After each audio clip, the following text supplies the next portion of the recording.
What's going on, guys? Welcome back to another edition of the Chronicles of Podcast. And if I count correctly on my fingers, it's 84. Yeah, you got way too many fingers. Yeah, I know. It's kind of concerning. And I did believe, Jamie, that when I was counting up on my 84 fingers, that these were the Chronicles of Joe Harlow. Yeah, they are. Absolutely wonderful. Well, what are we waiting for? Let's get started.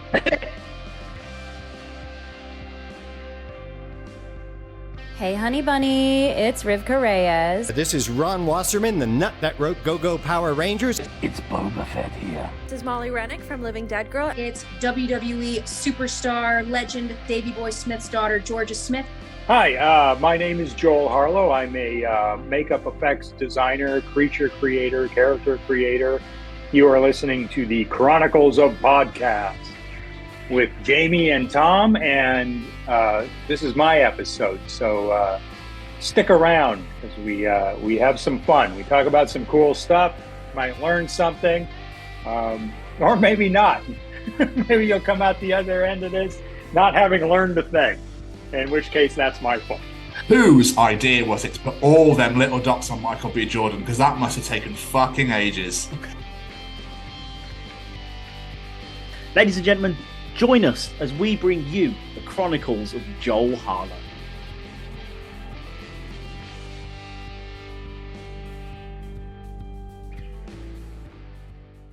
We should definitely bring that piece in, though. We shouldn't waste any more time. Yes. Oh, yes. Waste no more time leaving that piece of resistance out there. Welcome to the Chronicles of Joel Harlow. The makeup is extraordinary, and the way they apply it is very sophisticated, and they're really good at what they do, and I'm very happy to work with them. Joel Harlow is an Academy Award-winning special effects makeup artist, and by God, what a story, what a career, and what a resume this man has. Pirates of the Caribbean, Black Panther, there's just so many to list. Hellboy, Tusk, I was going to say, as a Kevin Smith fan, getting to talk about Tusk, I was a very happy bunny during this. But this is an incredible, incredible conversation. Oh, I love it. I'm so excited to get this one out here for you guys. It's incredible. I love this incredible 3 times. Love it and amazing all in the same sentence. King of the adjectives. Joel, my friend, thank you so much for coming on the show. I know we had a bit of back and forth, obviously, because you're a very busy man. But it was great to get it nailed down, and it was a great conversation, and I can't wait for people to hear this one. So really appreciate you taking time out of your very busy schedule to chat to us, and we just really hope everyone loves it because it's great. Jamie! Yes, sir. Any final words at all? Just a massive thank you to Joel. Obviously, as Tom just said, we had a bit of trouble getting this one penciled in, but we did it, and it was worth it, and it's fantastic, and it's amazing, and it's an incredible. There you go. I like it. Ladies and gentlemen, here we go. Ladies and gentlemen, interviewing this week, it's Joel Harlow. Wow. Perfect. Jamie, away you go, sir. Let's do the intro. As long as the intro's good. Oh, well, no pressure. No pressure. In for a treat. Hello, everyone. Today we bring you a very special guest. This week's guest is an Academy Award-winning makeup artist who has worked on a couple of small independent movies you may have heard of, like Pirates of the Caribbean, Black Panther, Star Trek, little projects like those. Bringing to life iconic characters on the big and the small screen. Today's guest has been described as one of the most innovative makeup and special effect artists in the world. How's that for a tagline? Ladies and gentlemen, join us as we bring you the Chronicles of Joel Harlow. Oh boy, what's funny is I describe myself like that. That's where I saw that quote. It's from you. It's great. It's making the rounds. That's fantastic. It's catching on. I'm joking. I'm certainly am joking. Much more humble than that. Let's throw a bit of modesty, Joel. You're all right. He would have said the galaxy, not the world. Yeah, if I wrote it myself. But I think to start off, obviously, a really big event happened a couple of years ago. How was your like pandemic season? Like, how was that? I know it's not really a thing anymore, but it is. Like, how have the last few years been for you? Yeah, what's interesting, you bring that up now, but they're about to. I mean, I think the entertainment industry was the last industry to kind of hold on to the protocols, and they're about to do away with that. We're going to be moving out to Atlanta for another show. Every time I do a show, I sort of pick up the shop and we move to a different state and different production we set up, and we're going to be moving into the old health and safety building that, when I was out there on Black Panther, I would visit to get my nose swabbed. So we're going to be taking that over and making things out of it. But I mean, to get to your point, to address your point, during the pandemic, when the entire, industry, I guess the world was shut down, I felt very fortunate because I have a studio, I have a place to go. So my day consisted of, waking up at the usual time, which, these days is like 6 a.m., 5:30, something like that, coming into the shop, just working on my own stuff, building my own characters, creating my own, my own display pieces, that kind of thing. So, I was actually having a great time, because it's, when you have the time to work on your own projects, usually it's between other projects. For me, it's between other projects or during other projects. And when you have an abundance of time to work on your own projects, when the industry isn't shut down, there's always this voice in the back of your head saying, everybody else is working. Why aren't you working?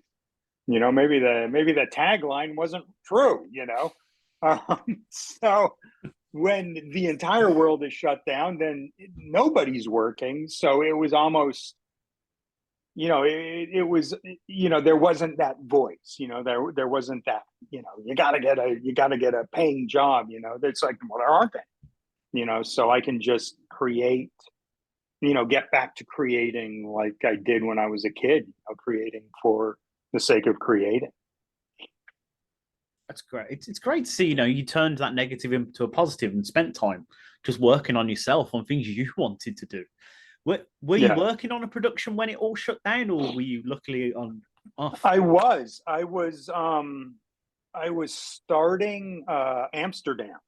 We did some things for Amsterdam. We did an autopsy on Ed Begley Jr. We did.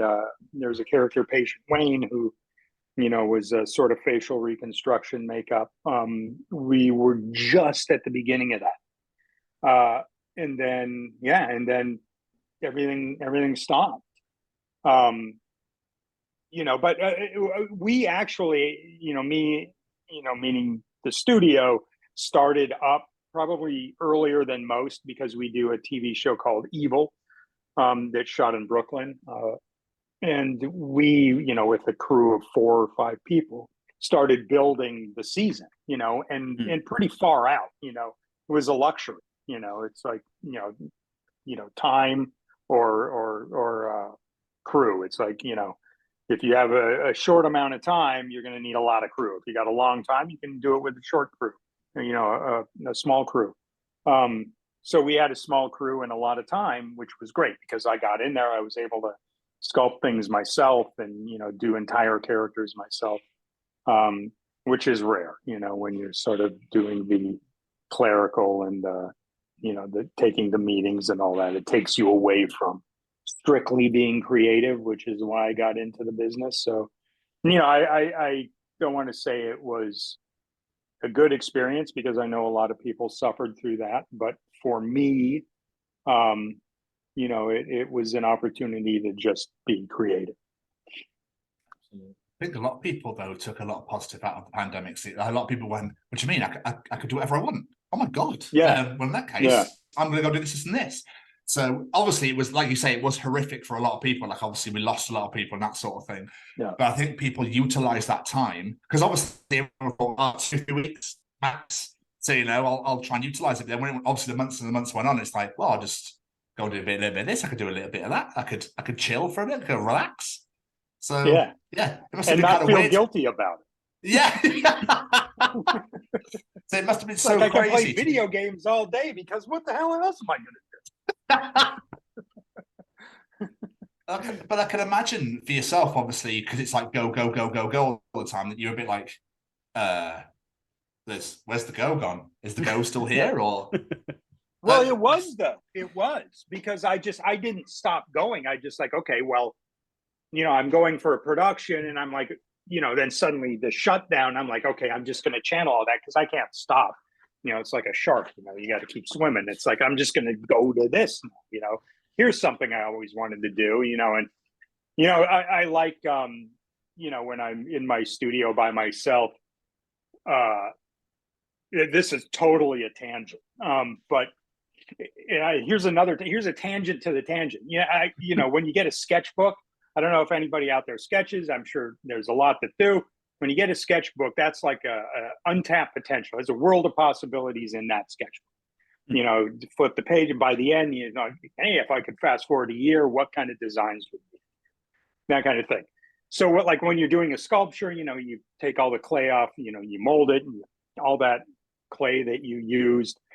A lot of people throw that away. I put it into a bucket and heat it up, and it's fun to just say, okay, well, this clay, still has potential in it. So I'm going to take it and I'm going to turn it. I'm just going to start smashing it around on a head cast or whatever, and turn it into something. And I've gotten, at least in my display area, at least 2 characters that just came from this, discarded, oil-based clay, hair in it and pieces of plaster and stuff. But it's there were still these characters, waiting to be sort of pulled out of it, which at a certain point you got to throw it away because it just it's more hair and debris than it is clay at that point. Nobody wants to sculpt in that.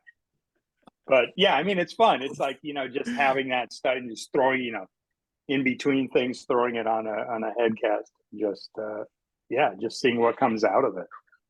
That's awesome. I love that. But Joel, take us back to the days of young Master Harlow. What did you want to be when you were growing up? Was it always in the world of entertainment, or was it something completely different, like an astronaut? I don't know. No, it was always in the world of entertainment. It was always making monsters. That's what I wanted to do.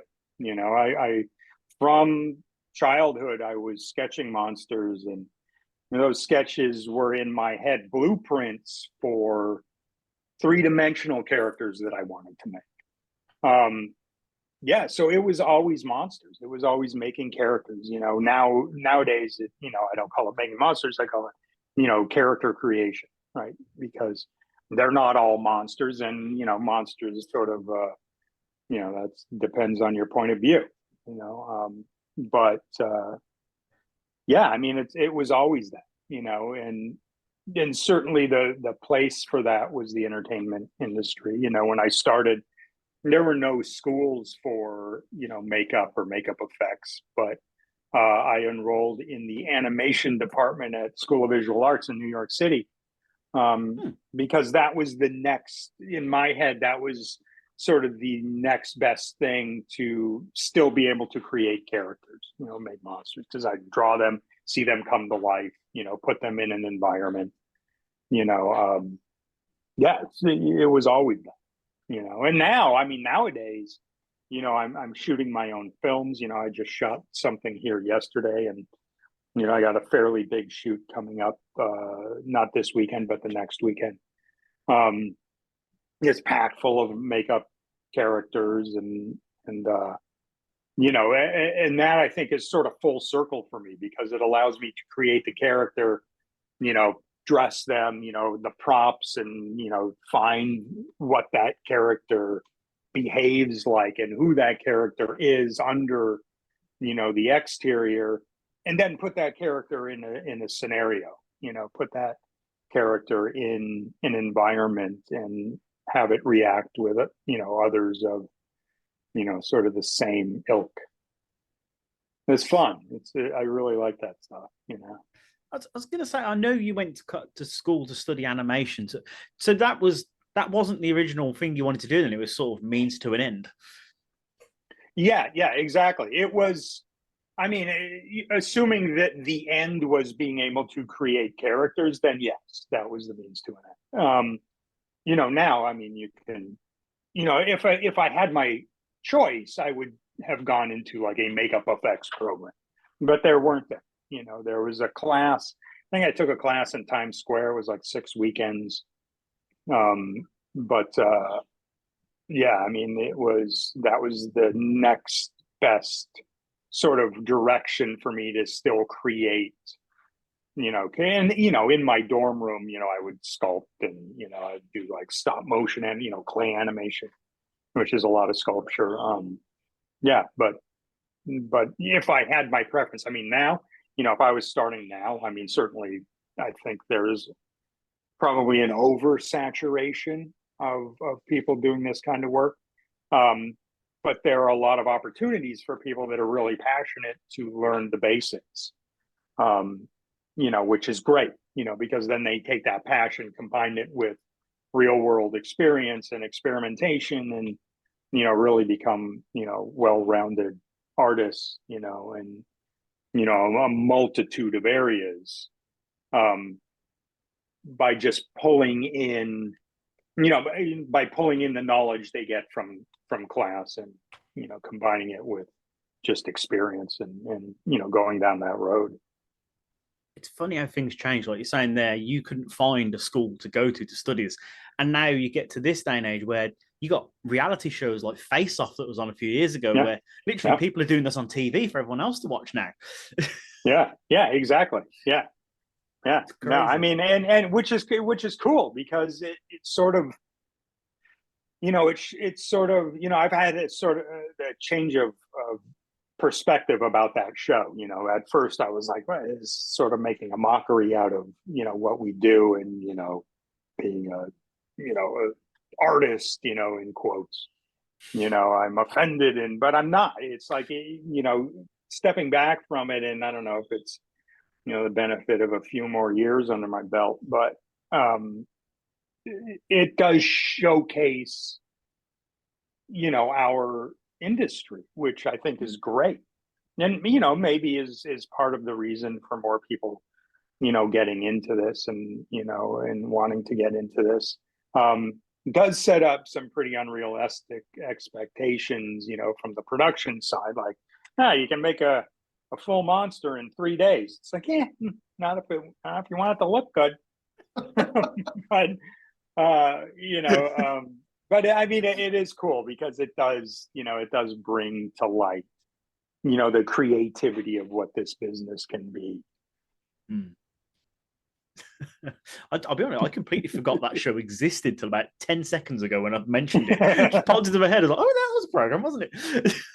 I mean, another great one is like, the pumpkin carving show.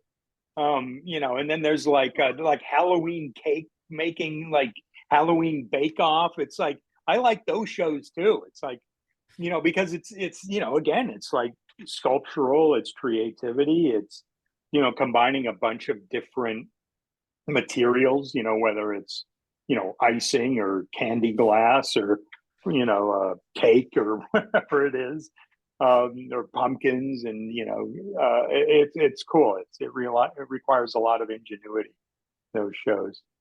I just love the fact. Oh, sorry. So I was just saying, there's a reality show for everything now, for literally anything and everything. Yeah, it's crazy. Yeah, it's cool. I mean, we're living in a crazy time. So I was looking at your career, and the earliest credit I could find for you was a movie called Killing Spree. Is that right? Yeah. Yep. Your face when I said that. Yep. Well, I knew you were going to say that, because that is the first one. Yeah, Killing Spree. I shot in Florida over the summer. Me and a buddy of mine who moved out to Florida. We were friends in high school. Moved to Florida, met a director, producer, writer, filmmaker named Tim Ritter, who had done, I believe, a couple of films before that. I came out. We worked on this project where, I was kind of tasked with killing 7 characters, and they all come back to life. And, makeup effects were shitty, but what was interesting is I didn't know I couldn't do it. So I did it. At this point in my career, I'd be like, I mean, aside from the quality of what I did, I wouldn't think that over the course of, let's say, a month, I could do 7 different very extreme death sequences and bring them all back to life. It's like, back then you go to Home Depot and I need this tubing and this, here's a little bit of Propoxy, whatever, L bracket, and I can make this guy, get chomped by a lawnmower. Nowadays it would be just so thought out that, it would take months and, require a big crew, and, it would be amazing at the other end of that. But,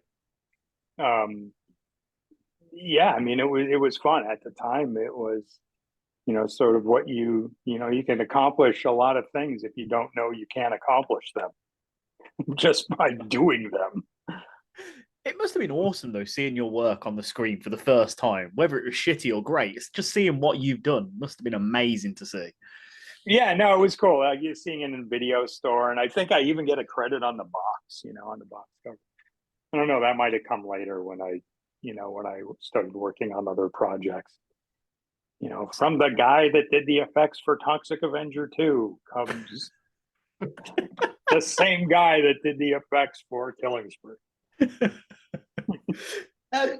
Joe, so with your ideas for things, for how to do, like you say, in Killing Spree, stuff like that, where do the ideas actually come from? Is it basically someone goes, okay, this is what I want from you, or you go, I know how we can do for this, I know what we can do for that?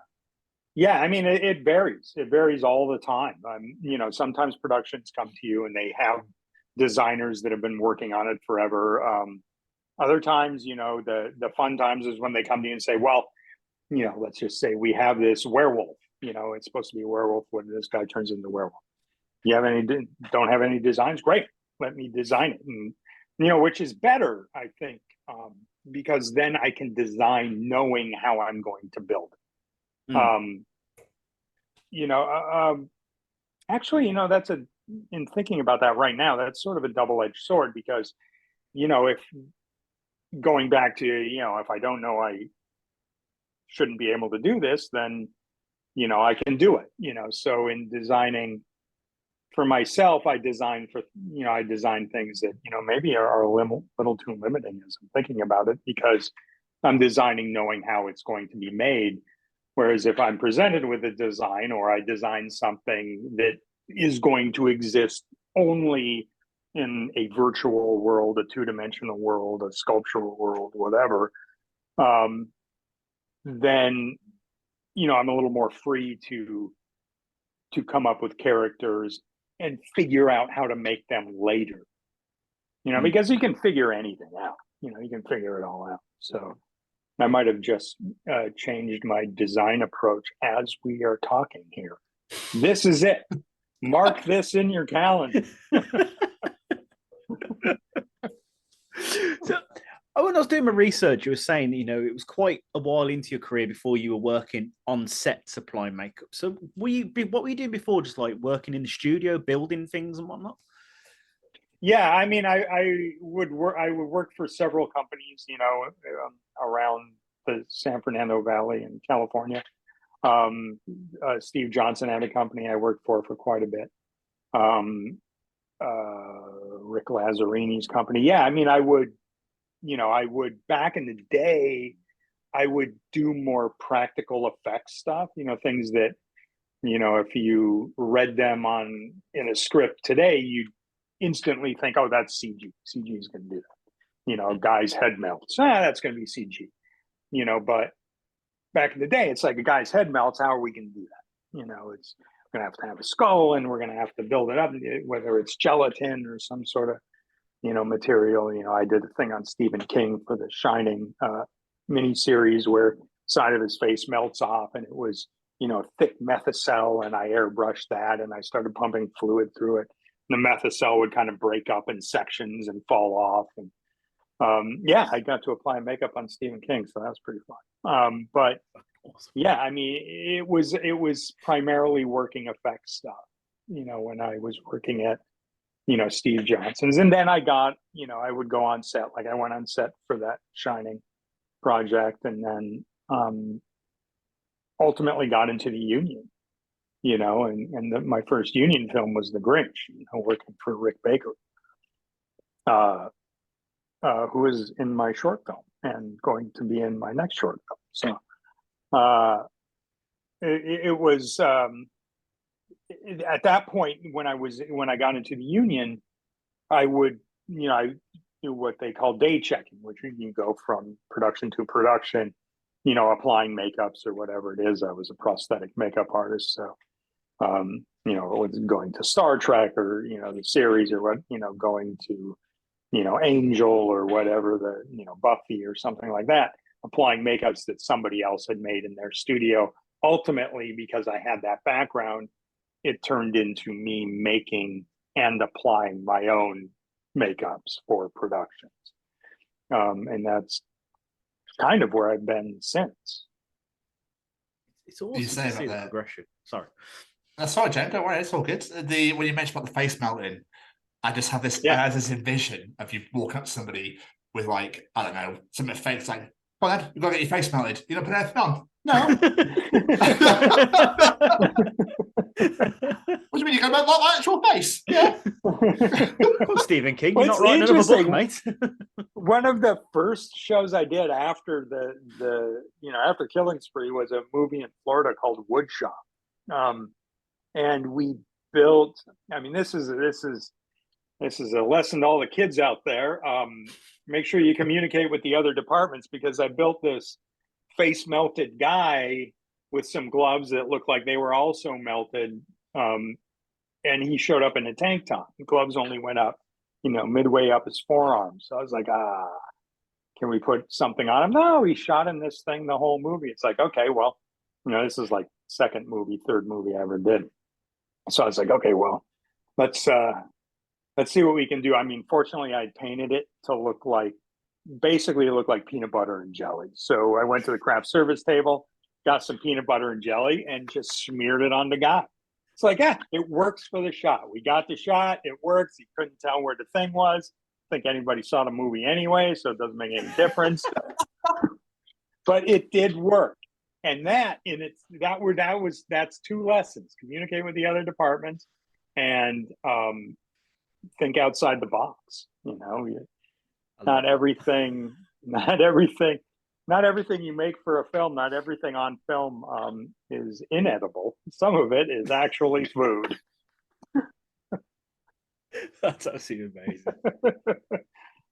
It's amazing looking through your career, like even like when you were saying the stuff you worked on when you were in the studio before you even got to work. I said, like, you worked on Power Rangers the movie. I almost lost my mind when I saw that. It's like Suburban Commando. Like, what a film! Christopher Lloyd and Hulk Hogan, the dream team. You know it. All right, yeah. Oh, of course I know. I watched that film so many times. Suburban Commando. Really? There was one? What are you talking about? It's amazing to see. But we could be here all day going through the films you've worked on. But I did want to mention the fact that you're really picking really some good. I know. Too right. But you have had an amazing working relationship with Mr. Johnny Depp. Yeah. Where did you first work with Johnny? Was it Pirates? Pirates 1, yeah. I had worked on Dead Man back at Steve's shop. Didn't have any interaction with Johnny at the time, but I guess that would have been the first movie that I shared a sort of a film title with him on. Not shared, but I was in the credits. But yeah, the first time I actually met him was on Pirates 1. And great guy. I mean, he's one of those guys that cares very much about the crew and cares very much about people who have less, and he's very giving, he's a warm person. Can't say enough great things about him. And yeah, I was lucky enough to work with him on quite a few projects, got to the point where, he had told me when we first started working together, because not all of his films were prosthetic heavy, productions. And that's, sort of what my passion is. It's creating characters, like I said. So he told me at the very beginning, he's like, if anybody ever presents a project to you, you really want to do it, just tell me and go do it, and we'll hook up on the other end of it. That project was Star Trek Beyond, that based on, my experience on the first film, and the success that had, both, in the industry and for me personally, I was like, this is one that I want to do. I was offered Star Trek Into Darkness, but Lone Ranger was coming up at the same time, and I really wanted to do Lone Ranger. Very prosthetic heavy movie. Still one of my favorite films that I've done. So I did that, and then Star Trek Beyond came up, and I knew it was going to be a lot of alien characters, a lot of designing, a lot of building, a lot of a new approach to the Star Trek universe. So I came to him. I was like, hey, this thing came up. He's like, yeah, absolutely, go do it. The end of that, he was on tour with his band, so there wasn't really anything to do. I couldn't wait around until there was. I have to keep working, got a mortgage and all that. So I think Logan came up after that, and I was like, go do Logan, and then Black Panther and blah blah blah, and it just sort of, I was on a project and he needed a makeup artist, so I recommended my buddy, and he's been kind of doing Johnny's project since. Hope to get to work with him again one day, but who knows? He hasn't been doing a lot of prosthetic driven films recently, so I think the last big one was probably Black Mass. I did Black Mass where we turned him into Whitey Bulger. But yeah, I had a great time working with him. There's one. a lot of heavy prosthetic, like Pirates certainly, and Lone Ranger and Black Mass and Dark Shadows, and there was a lot of like really big projects that I could sink my creative teeth into. You're gonna have to indulge me for a minute here, because there is one project with Mr. Depp I have to ask you about, and it's probably not what you expect, because I am a huge Kevin Smith fan. And I know you helped bring Gila Point to life in Tusk. What was that like working on that? It was great. Kevin Smith is awesome. He's such a cool guy. I hope to be able to work with him much more. But the only times that I have worked with him have been on Tusk and Yoga Hosers, both with Johnny playing Gila Point. Yeah, it was cool. It was on the first one, and Johnny was like, I want my nose to look a little bit like a penis. Yes. So I was going to ask about this. Yes. And then he wanted moles. So I was like, let's make some moles and do that. And on the day, it was like, I've got like a box of things, and we're just kind of, the penis nose, yes, that's set in stone. And we're just kind of putting it together. And I'm like, he needs bigger eyebrows. So I took a mustache, cut it in half, and stuck it on his eyebrows. And then, when we did Yoga Hosers, where he, reprises the character, you think it's like, okay, well, now I can get real eyebrows made. No, they work great. I'll just use that. But the funny thing about Yoga Hosers, I don't know if you clocked it, but every shot, or at least every scene, we're moving the moles around. It's like, we'll take it off and we'll move it here, and it's just every time you see them, the moles are in a different place. I've watched that film. I literally watched it last week, I think it was, or the week before, and I did not notice that. I'm kicking myself. I'm gonna have to go back and check. But yeah, the one rumor that always came out from that film was Johnny's insistence to have that nose look as phallic as humanly possible. Yeah, I love it, and it's a testament to your work that you can't even recognize him. I watched Tusk with my wife, and she was like, I was like, you know who that is, right? She's like, no, who is it? I was like, it's Johnny Depp. She's like, no, it fucking isn't. And she was staring at the screen. She's like, no, it's not. I was like, I can assure you that is Johnny Depp. That's cool. Yeah, I mean, we had something like that on Black Mass, when he would walk around, from set to trailer and all that, on in Boston and Southie, and people that had known Whitey Bulger would be like, it's like seeing him again, which is cool. They printed it in the paper. It's like, James Bulger is back in Southie, and so that, I mean, obviously it's like, well, it's successful now. It's fooling people, in the real world. So, that's one of those sort of, pat yourself on the back moments. It's like, oh, thank God we pulled it off, because that was not easy. That was not an easy makeup. No, it's like each one of those, we had like a silicone prosthetic from right under his eyes to about midway on his head that would then blend into a wig. That front piece the hair had to be punched in it every day. It was like, to get one of those pieces done, and the eyebrows were punched, the hair was punched. At the end of the day, that all goes in the garbage when you take it off. In each one of those, I think the hair punching took 18 hours, something like that. And by the time they greenlit the look, we're like 3 days away from shooting. So we could not afford to have one misfired piece. We had to use everything that came out of the mold. That's unheard of, because you don't get a perfect run every time. Like, as a matter of fact, rarely do you do. But we had to make it work, and fortunately we made it through, but a lot of hours and a lot of stress, but yeah, it was good. That is mental. Just going back to the Lone Ranger really quickly. It was almost dropped, wasn't it? Yeah. I mean, they had started and stopped it once before. They built the town and then shut it down and tore the town down. So they had to rebuild it. So I mean, we were up against it, as far as budget goes. But yeah, I mean, that's still, there's not a character in that movie that is not covered in some type of makeup, whether it's character makeup, prosthetic, there's no glamour makeup in it, dirt makeup, facial hair pieces, whatever it is. It's really, there's, we had working effects when Badge gets his heart cut out, and, Bill Fichtner's, dental piece, there's a lot of stuff in that movie. That's incredible. Yeah, absolutely incredible.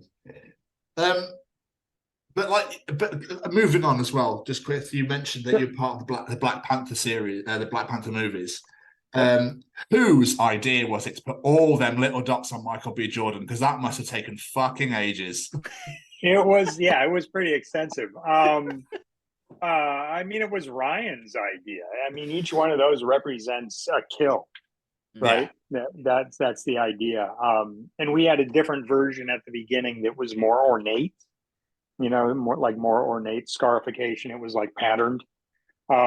We had tested on Michael, but Ryan felt that it shouldn't be that. It should be, almost like hash marks, on a wall or something in a notebook or whatever. But I mean, it was a lot of plotting, to figure that out. We had a body cast and, plot out sections, and then, you sculpt them. Nowadays, we would just grow them in the computer. I'd use one of these guys and print them out, in sheets, mold those and then use those as your transfer pieces. But yeah, it was extensive. And then, of course, he's fighting, in them, and he's fighting in the water. And there's a lot of abrading that's going on. And it's in Atlanta in the middle of summer, which is extremely hot and extremely humid. So it's, once you get the makeup done in the morning, you spend hours and hours getting it ready. Your day is just beginning at that point, because now you've got to maintain it. So by the end of the day, you're just, and then it took forever to get these things off. We had to take him into a sauna, and there's like 5 guys scrubbing him in a sauna, to get these these prosthetics off him. Insane, because I imagine weather plays a massive part as well, and it's obviously your surroundings, everything like that as well, obviously with heat, whether it be water, etc. So, I mean, fair play to you, Joel, because my patience, I don't have a lot of it. So to do what you do, I would last about 2 seconds. And then knowing that you've got to do it the next day and the next day and the next day, it's like it almost becomes like when I get a makeup done and I take pictures, I take video, it's like I finish the makeup and I get stills of it, I try to shoot everything as professionally as possible. Once I'm done, it's like, okay, I did it, I've done it, I did the makeup, and then you have to do it again, and then you have to do it again, and you have to do it again and again and again and again, like Whitey Bulger's like whatever, 40 some days of makeup, David Harbour as Hellboy, 50 some days of makeup, same makeup over and over and over. It gets monotonous. I remember on Pirates 2 and 3, I was doing still one of my favorite makeups I've ever done, the makeup on Stellan Skarsgård as Bootstrap Bill. I would change the color palette every day. He's like, okay, he's going to be a little more green today, and today we're going to go a little more yellow, and today it's a little more purple, and I just kept changing it. It's like certainly the bullet points have to be there, starfish is orange, whatever it is, but you never know that, and as long as the prosthetics all go in the right place, you'd never know that it was different. The lighting, it's fine. Yeah, exactly. I mean, but I was moving moles around Ela Puente's face, and you didn't notice. I'm gutted for that. I'm kicking myself for that. I really am. I was too captured in Johnny's performance, clearly. That's all it was. Yeah, well, that's easy to do. You were saying then on Black Panther, like the fights in the water and like affecting the prosthetics. Wakanda Forever, then, the sequel, that must have been an absolute nightmare because 90% of that film's in water. Yeah. It is. Anytime you're dealing with water, and this happened on the pirate films too, kind of just in a different sort of different way, because we were shooting on the water. But anytime you're dealing with water, the water does what it does. You can't control it. You think you're going to control it. You try to control it. It's going to tell you what it's going to do. If you're trying to set up a shot with a boat and this boat's in front of it's like, good luck. They're going to be trying to do that for a while. And certainly that's what it was on the pirate films. But yeah, on Wakanda, shooting in wave tanks, and you've got your telekineal that are painted blue with gills, and these ornate prosthetic gaskets that we did, and 3D printed resin ears and piercings and things. And so you're losing pieces all the time, and then you got to go in the water and go get them, or go in the water with a duplicate and fix it, because there was such a short amount of post time by the time we finished that movie that I was trying to get as much done in camera, so our VFX producer didn't pull all his hair out, trying to clean up little lines of blue that have rubbed off. But sometimes you can't avoid it. You got these stunt people up 15 feet in the air. You just can't get to them. Just tell script supervisor, hey, that's going to need cleanup. If you see it, report it to the script supervisor so it's in the notes. You've won some amazing awards over the years, including, of course, as you mentioned in the intro, the Academy Award for your work on Star Trek. Going into that project, was there like an additional bit of pressure when it comes, because you're redesigning like classic characters, you're redesigning the Romulans, it's a classic Star Trek character. Was there pressure behind that, or was it just another day at the office? Well, I mean, not so much for the Romulans, but designing and sculpting Spock's ears, there's pressure involved. there's there wasn't external pressure, there was just internal pressure. Having been a fan of Star Trek, and now, working with Leonard Nimoy and him giving me notes on what the ears should be, and a little bit in and a little bit forward, and so they don't look like elf ears. Who knows those ears better than him? So I would take his notes and I would add the age into them, bring them back, we'd mold them, bring them back, apply them, you'd make more notes. I think I did 5 versions. Happy to do all of them, because I knew that this is a look that we want to get right, and fortunately I think we did. He was happy, so I know we did. But that was like, there's generations that love that character, and you sort of take all that on yourself. You don't want to let them down. Yeah, I go you, mate. I love that. I love the fact that I wasn't concerned about redesigning this major character, but getting a pair of ears right. Ooh. Yeah. Well, yeah, because the Romulans, certainly the Romulans. It was funny, actually, doing the test makeup for those, because JJ said right off the start of the build that he didn't want to do foreheads. He'd seen a lot of bad foreheads. Like, okay, let's figure out how we're going to do what we're going to do, and I was like, I'm going to do a forehead. I'm just going to do it differently. I'm going to do a different approach to this. It's going to be silicone, not going to blend where you think a forehead would blend, which is sort of right in the crow's feet area. It's going to blend down onto the cheek. So you're not going to be looking for an edge there. Punched eyebrows, so it looks like you're looking at skin. And we did that, and showed it to JJ, and he was like, "It's fantastic. What am I looking at?" I'm like, "Well, it's a forehead, but it's this and this and that." And he was like, "This is it. This is the look for the character, for this group of Romulans."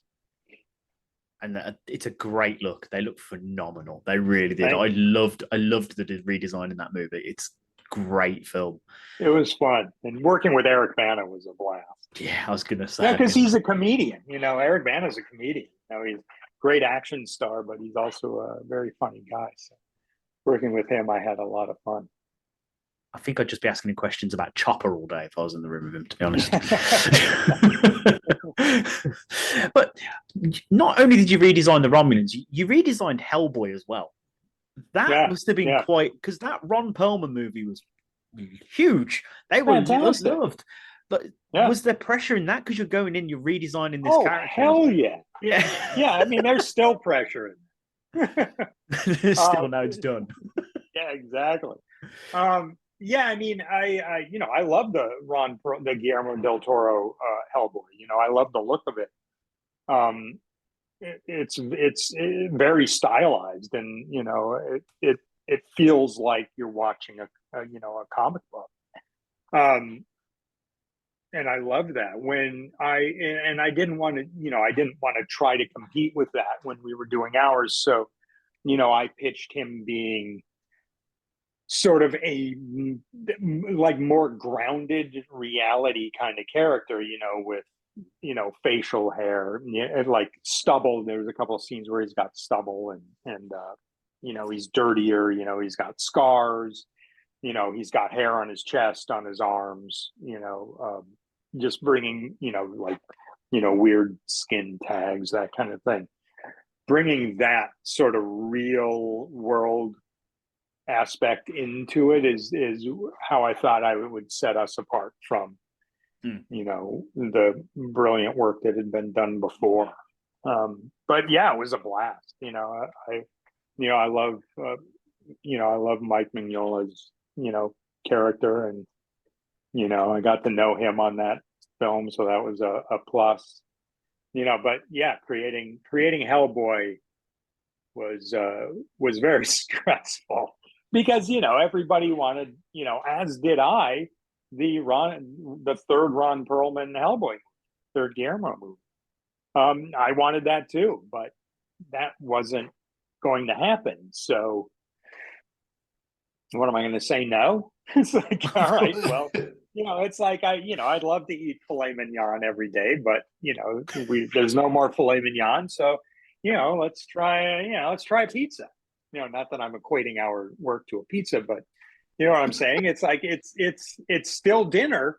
It's just a different dinner. And pizza can be delicious. Oh hell yeah! Pizza is absolutely unbelievable. But it talks about obviously the Toxic Avenger 2 and all the movies, the killing spree he did at the beginning, and obviously and then he went to Star Trek and Black Panther and whatnot. Technology obviously has advanced like tenfold over the past few years and whatnot. I mean, has it made your job easier, or does it now give you that word to be like, I can do pretty much anything I want? Yeah, no, it's done both. I mean, it's really opened up possibilities and made the job, I don't know if I'd say easier, but just more possibilities of approach. Yeah, I think digital printing, like for example, on the first Black Panther, we did Denai's head stencil. She's got Denai's got plays Okoye, has a tattoo on her head. Shaved head tattoo. On the first Black Panther, that was all done by hand, with the glue transfer system and all that. On this one, I was like, you know what? It took like 3.5, 4 hours to do that makeup every morning, another hour to take it out. She's 5 hours in the chair for Denai. And I was like, there's no way I'm going to put her through that. This time we got a scan of her head, a color scan from the first movie. So we took all that information, extrapolated that, and did a series of stencils. So what that allowed me to do was just overlap the stencils and airbrush the tattoo on. So got the timing down to about 45 minutes application all in, and then removal was like 10 minutes. And she didn't have to shave down to her scalp, so you didn't have like razor burn or ingrown hair, anything like that. That can be extremely painful. She could leave a little bit of stubble because you'd never read it. It's not like we were putting glue on her head, which you would read. We were just airbrushing over it, and it worked out great. I bet she loved you. So happy. Yeah. Yeah, she was very happy. I love it. You mentioned it briefly earlier, and I don't think we can talk to you about your career without mentioning Star Trek Beyond. 56 alien designs. Yeah. That is insanity. As someone that loves character design like yourself, was this exciting, or was this, holy shit, I have to design 56 aliens? No, it was very exciting. It's like, certainly we had our main alien characters, and then we knew we had to design some background characters because there were big sequences. And it got to the point where we were just coming up with cool designs. We'd present them, and Justin Lin, who directed, would be like, yes, let's do that. Let's do this. That this guy can be here, this guy can go there. And by the end, we used all the designs. And I remember we were up in Vancouver, which is where we were shooting. And my wife came to me and she was like, you realize you've got 49 aliens in this movie. And this comes out on the 50th anniversary of Star Trek. It's like, it would be a great talking point if you had 50 aliens. I was like, oh, we got to get 50 aliens. So, we made another alien, so we got 50, and then we just kept needing more, and I always travel with a lab. I've got a studio with me wherever I go because I want to put as much into a movie as possible. So if there's time, I'll just keep building things, production value, whatever, more characters, different characters, and try to get them into a project. So that one, yeah, we were lucky. We had the time and the opportunity to keep throwing more characters into it. Not that you see them, like all 56 of them ever that closely. You see a bunch of them, but not all of them. So then, there was a book that came out. Fortunately, a book that came out. Titan Books did a volume on all the characters we did and the designs and all that. which is fun. Yeah. And the designs, they're stunning. There's two that have always standed out to me when I watched that film after it came out of the cinema. I was like, Jesus, they looked amazing. And that's, is it Syl? When the back of the head opens up? Yeah, that's Syl. Yep. That is stunning. Like the intricate work and how it crossed, absolutely stunning. And the one that got me was Crawl, because if it wasn't for the voice, you would have no idea who is under that makeup. Yeah. That whole film, I was waiting for him to turn up. I was like, where is he? I know he's in this film. I was like, oh, it was him the whole time. It's amazing. As he's sort of starting to get more human. It's like, wait a minute. In the last version, you can see him in there. But yeah, the beginning, it's like, there's no way. I had absolutely no idea it was him. It is absolutely amazing. And I keep saying him because his name has gone from my head for some reason. Idris Elba. That's the one. Thank you very much. Yeah. But I just saw him at the awards, the Academy Awards, that about a month ago. I love all these name dropping. Yeah, exactly. That is totally name dropping. We can erase that part. I was at the Academy Awards and I saw Idris Elba. So cool. Your life is just nuts. Absolutely nuts. How did you actually get involved with like Disney for the Pirates and then obviously Star Trek and then Marvel? How did they approach you? Or did you have to audition for that sort of thing? Or yeah, it's weird. I mean a lot of sort of doing my own projects came because of Johnny. Because when I started working with him, I would talk to productions as if I would then, department head. And if there were prosthetics, I would do that as well. Just because they knew I could do it. I have a feeling that if I hadn't have had the opportunity to work with Johnny like I did, that I may not be where I am right now. Like I might not be in the position to, where productions are like, hey, here's this, we know you can department head it as well as build it. It was fortunate, on a multitude of levels. That's awesome. But at the end of the day, I mean, you still have to audition for still now. I mean, like I said earlier, there's so many people doing this kind of work that, there are still times when you have to present ideas and sell yourself and all that. I don't mind doing that. But most of the time it'll start, whether I express interest in something or my agent brings me something or whatever it is, it just kind of goes from there. And if you have a relationship, certainly with production companies like I do with Disney and Marvel, or producers like, Barry Waldman or Jeffrey Chernov, they will come to me with projects, because they enjoy working with me and I enjoy working with them. It just makes it easier. Absolutely. I can also imagine if you are auditioning, like, have you not seen Black Panther or Star Trek, those massive fucking films, or Pirates of the Caribbean? No? Okay. You want my audition? Here it is. It's a DVD copy of Star Trek Beyond. I did that.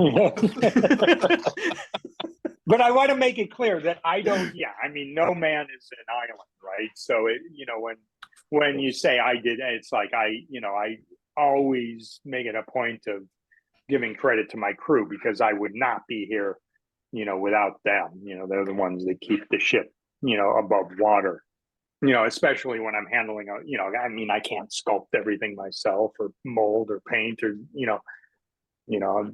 I did over the pandemic, I got back into doing all that stuff myself, but, on a production, there's no way.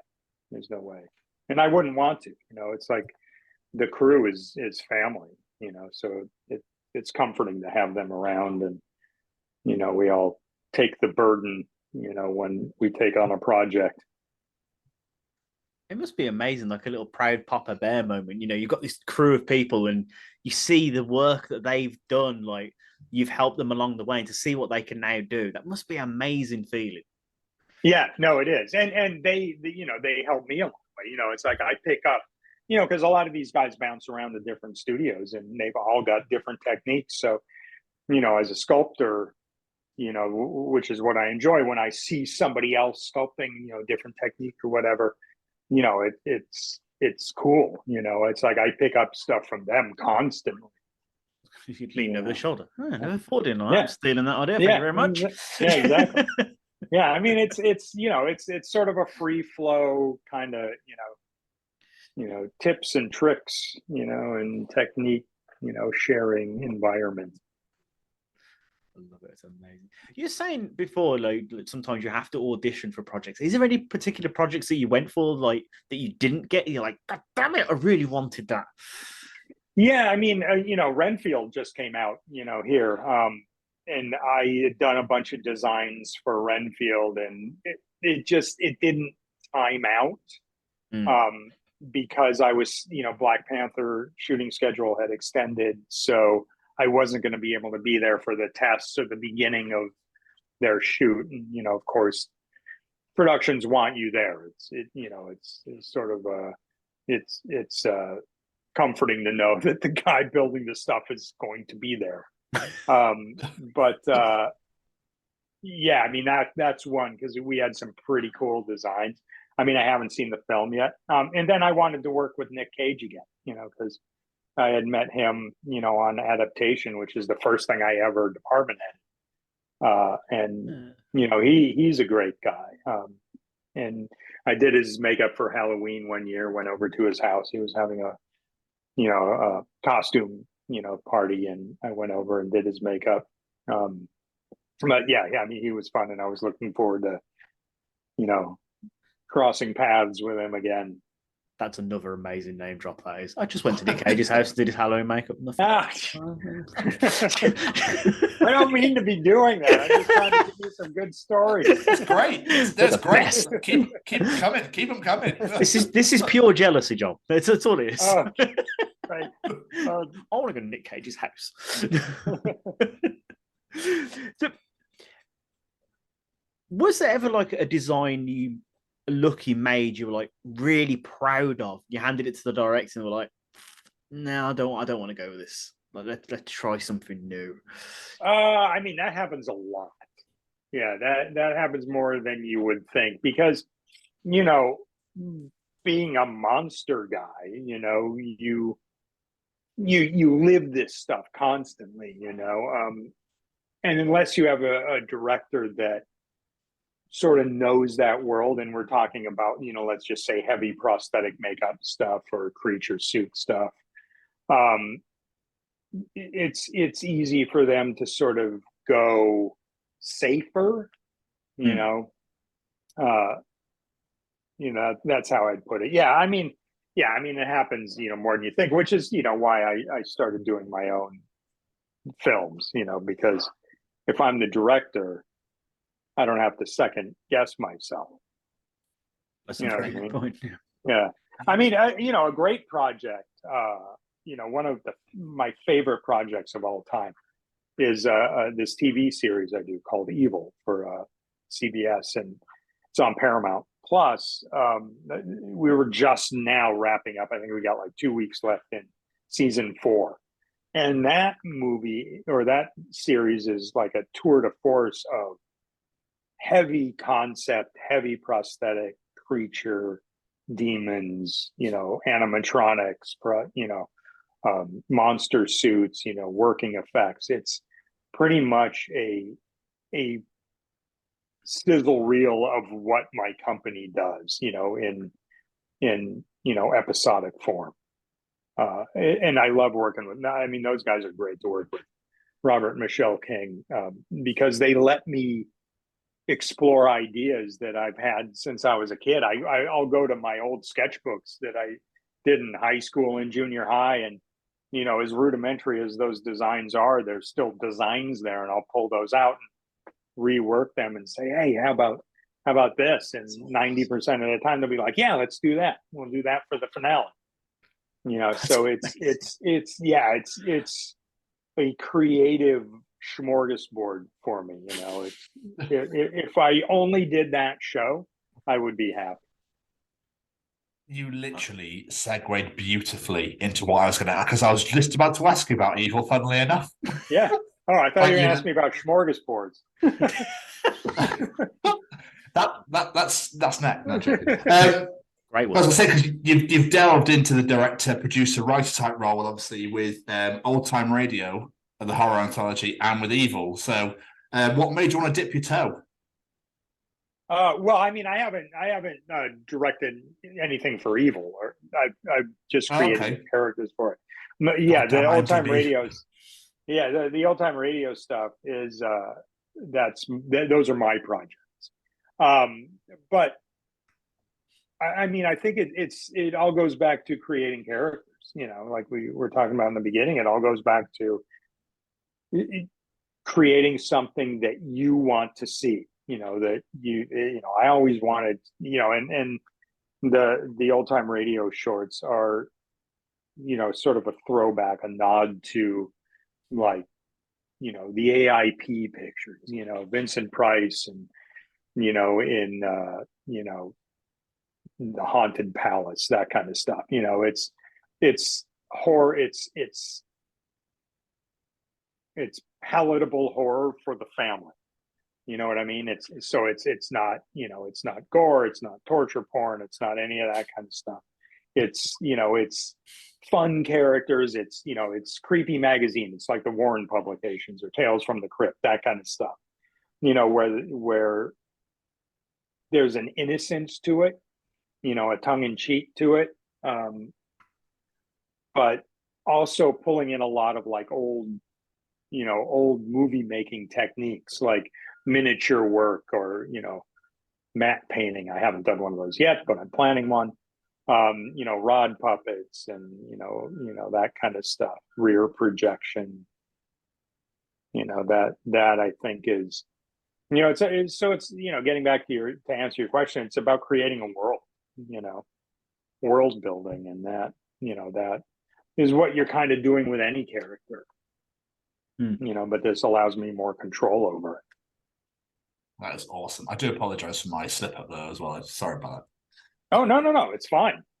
Yeah, maybe I will ask them if I can direct one of those. That would be fun. That'd be amazing. I've got Paramount Plus. I'll definitely be watching that now. You should watch it anyway. It's a great show. Sounds really cool. I'm going to check it out myself. Yeah. It sounds great. Yeah, it's fun. It's really fun. So before we start wrapping things up, looking back at your amazing career, are there any particular looks or creations you've done that you're like extra proud of? Maybe something we haven't already discussed, or something people wouldn't expect you to say, like anything that really stands out to you? Well, there's certainly Bootstrap Bill. That's right up there, if not top of the heap. The Baba Yaga makeup from Hellboy, I was very proud of. And that's one, because I was finishing up Godzilla at the time in Atlanta while everybody was building Hellboy here in LA in my studio. So I didn't have the involvement in the build and the sculpting and the creating that I wished I did. And the Baba Yaga makeup was one that I was able to do there in Bulgaria, which is where we shot it in Sofia. So that one, and because I've always loved that Mason Verger makeup, from Hannibal, and Gary Oldman. It's like that's one that's always stuck in my head. So I threw a little of that into it. Maybe it was unintentional, but it's always kind of up there. So I guess it came out in the sculpture. I was like, oh, that's cool. This is my Mason Verger, But yeah, I mean those two I think are, right up there at the top of the heap. And then I've done a lot of like personal projects, like the characters for the Old Time Radio. There's an Uncle Creepy-esque character that I'm extremely proud of. There's one for this new short coming up now, Mildred Price, that is on my stepdaughter. It's like this old woman who then accidentally gets killed and comes back as one of the three now. So that's another one that I think is going to be pretty successful. But I mean, all that stuff that I did over the course of the shutdown, were all just passion projects. But yeah, I mean, if I had to say, what characters, that the public has seen, it would be Bootstrap and Baba Yaga. Absolutely amazing. Just a quick thought before I hand over to my colleague here. Yep. With your line of work, you must see a lot of your looks recreated like by cosplayers and things like that. That must be really cool. Yeah, it is. Yeah, and people get tattoos of some stuff. It's like I've seen tattoos of some of my characters. It's like, wow, that's cool. Like stuff that I've done as personal projects, not from films, that they've just, got off of, I don't know, Pinterest or something. Like I would do I did a lot of like fish creatures, like Lovecraftian, deep ones and, denizens of Innsmouth, that kind of thing. And I would see those in tattoo form, and I was like, oh, that's cool. That looks better than what I did. Now, where's my money? No, it's really flattering when people like, imitation is just, the sincerest form of flattery. So you Absolutely. see somebody imitating your work and embracing it like that, it's really heartwarming, Awesome. I've absolutely loved this so much. Mr. Steve, do you have any more questions for our wonderful guest? I do. Joel, when you first started out wanting to work with monsters and creating monsters and designing things and drawing this and whatnot, to now obviously being part of some absolutely huge blockbuster Hollywood movies, did you ever think this is where your life would go? No, I didn't plan any of this. This is all just like stumbling backwards into it. I mean, I know that, a lot of people that I work with and people have like, this is my goal. I'll set this goal. I'll set this goal. My goals have always been, I want to make this. I want to make this. I want to make it. It wasn't about, the accolades. It wasn't about awards. It wasn't about the projects. It's strictly about the characters. It's like, I want to make that character. And that's just kind of led to, all these other opportunities that thankfully have opened up to me. So I would say that, if anybody were asking me for advice, I'd do it just for the sake of doing it, do it because you're passionate about it. And don't do it because you will get to meet celebrities and then one day name drop on a podcast, or don't do it because you'll win awards or get considered for, don't do it for any of that. Do it because you can't not do it, and if you cannot do it, then don't do it, because there's a lot of people that can't do anything else, because this is their passion. So if it's not your passion, it's eventually going to, it's going to roll over you, in favor of those that, really, dig in deep. Yeah. Oh, I love it so much. I've decided, after talking to yourself and Steve Lepore a while ago, makeup designers are just my favorite people to speak to. I've now decided, because this is so much fun. I've loved this so much. Before we let you go, do you have any plugs, social medias, things you want people to go check out? Yeah, go check out. I mean, I don't really do too much social media, just because I'm doing too many other things, and I see like friends of mine do it, and it seems like a full-time job. But I do have a guy that runs we just, maybe over the past few months, have an Instagram handle, and we put up videos, and I'll share stuff to him and he puts it up, but I don't manage it. So it's not like a direct line to me. But Morphology Effects, Morphology.effects, one of those. I'll look it up, because I know collecting followers is a big deal, isn't it? Apparently so. Unfortunately, this day and age. Yeah. Morphology.fx. There we are. And there's some fun stuff on there. I'll go back through my archives and send him pictures, time lapses and stuff like that, and he'll put it up there. but yeah, I mean, not to say that I don't enjoy seeing people's work. I think that Instagram is great and I've gotten designers off of there. It's great for finding artists, which is what I use it for. And seeing it's, in the days now where, there really are no portfolios anymore. Nobody comes to a shop with a, physical portfolio like they did when I was starting out. Instagram, social media, that's your portfolio.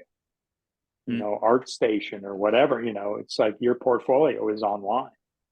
And that, there was a great, couple of great magazines, Makeup Artist Magazine, Prosthetics Magazine, no longer in physical publication. And, you can't, and that's what I would, I was friends with the owners of both of those. So I would send pictures, and my latest work would be featured in those magazines from time to time. Now there's no venue like that. There's no outlet like that other than morphology.fx. I love it. I was going to encourage people to check out your website because there's some amazing pictures. Oh yeah, all your designs and stuff over the years. Oh, it's phenomenal. I had so much fun just scrolling through, looking at stuff on there. Oh, thank you. Absolutely amazing. Joel, this has been so much fun. I've absolutely loved this. Thank you so much for coming on. It means the absolute world. Yeah, my pleasure. Joel, this has been absolutely amazing, my friend. Thank you so much for taking the time out. I know it's been a bit of a struggle, My but pleasure. Thoroughly enjoyed, and we'll have to do it again sometime in the future. Absolutely. Yeah, no, and sorry it's been like, hey, can we reschedule? I appreciate you sticking with me. Hopefully, though, you have an earlier night now, right?